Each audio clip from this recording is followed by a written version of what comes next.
qaar ka mid ah madaxda laga soo doortay ismaamulka Wajeer oo horkacayay xildhibaanka bariga Wajeer ayaa waxay maalinkii shalay ahayd gaareen magaalada Qorofxaraar halkaasi oo laba habeen ka hor ay argagixisada al-shabaab ay soo weerartay kuwaas oo burburiyay isgaarsiinta magaalada Qorofxaraar.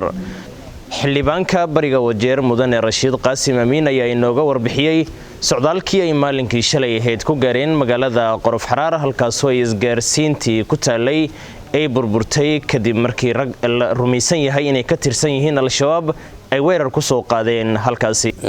habeen hore duul al-shabaab mathalaya in ay soo galeen magaalada Qorofxaraar.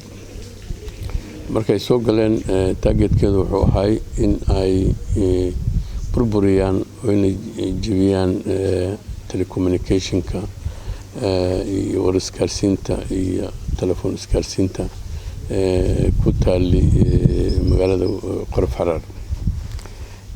markay soo galeen habeen 8 saac ay soo galeen waxay laba lugood bay ku galeen midna waxay abaareen meesha la yiraahdo birta oo telecommunication mask ay abaareen kuwa kalena waxay galeen xarada askarta ay galeen si ay u baaqiyaan oo in ka hakiyaan askarta soo bixitaankeeda. markaan dhib weyn ayaana gaaray xilligaasayto magaaladii maanta waa dansan tahay wax warisgaarsiin iyo hadal isgaarsiin oo maanta ka socdana male mashiintii aad bay u burburtay.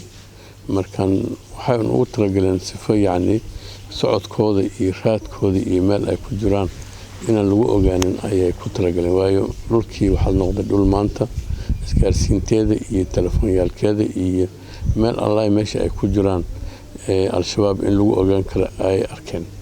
marka waxay ku talagaleen inay burburiyaan sifo raadkooda iyo socdaalkooda iyo maamulkooda iyo dhulka ku socon jireen oon qaalib ka noqon waayahanayto in ay u suurtagelin. dhinaca kale waxa uu mahadceliyay dawladda sare ee dalkani Kenya oo ku garab istaagtay sidii ay u gurman lahaayeen shacabka magaalada Qorofxaraar oo ay dhacdadaasi ku dhacday. dawladda Kenya oo mathalan CS Matiang'i iyo IG-ga habeen dhow markay dhacdooyinka dhacaan informationka aad bay u heleen toos bay u heleen dadkii ciidankii joogay magaalooyinka Qarse iyo Kutul iyo Konton kulligood bay soo baxeen sifa ay ku taageeraan magaalada Sayto Qorofxaraar. habeenimo ay soo baxeen diyaaradihii ay naftinkoodii shaqo weyn ay qabteen. CS Matiang'i asana naftiisa gaar waayo ayuu soo siiyay diyaarada iyo aan ku soo baxno oo dadkii ugu kaalmeeyeen uu soo siiyay.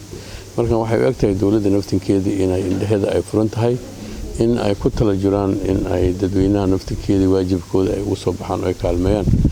ugu dambeyntii waxa uu ka hadlay cudurka coronavirus-ka isagoo oo bulshada guud ahaan ismaamulka Wajeer ugu baaqay inay taxadar dheeraad ah sameeyaan sidoo kalena ay u hoggaansamaan amarada ay wasaaradda caafimaadka soo gudbisay. corona waa shay jira wadan walba wuu saameey Kenya ayuu saameey East Africa ayuu saameey adduunka dhammaan ayuu saameey cudurkan waa cudur dilaa